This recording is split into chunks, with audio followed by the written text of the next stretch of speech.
നടുന്നെടുത്ത മോശയോട് ദൈവം പറയുന്ന ഒരു നിയോഗമാണ്, അല്ലെങ്കിൽ ഒരു ആദ്യത്തെ കൽപ്പനയാണ്. അതിതാണ്: മോശേ, നീ നിൽക്കുന്ന സ്ഥലം വിശുദ്ധമാണ്.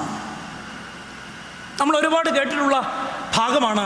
മോഹൻ ജോസഫ് അച്ഛൻ്റെ വളരെ മനോഹരമായ ഒരു പ്രസംഗം തന്നെ ഇതാണ്: നിൻ്റെ കാലിൽ നിന്ന് ചെരുപ്പുരിക്കളക. അതിൻ്റെ ആദ്യ ഭാഗം ഞാൻ എടുക്കുകയാണ്. അത് മറ്റൊന്നുമല്ല, നീ നിൽക്കുന്ന സ്ഥലം വിശുദ്ധമാണ്. ദൈവം നമ്മളെക്കുറിച്ച് ആഗ്രഹിക്കുന്ന ഏറ്റവും വലിയ ആഗ്രഹം ഞാൻ വിചാരിക്കുന്നത് നമ്മൾ വിശുദ്ധിയുള്ളവരാകണമെന്നുള്ളതാണ്, അല്ലേ? എന്നാൽ നമുക്ക് ജീവിതത്തിൽ ഈ വിശുദ്ധരാകാൻ സാധിക്കുന്നുണ്ടോ?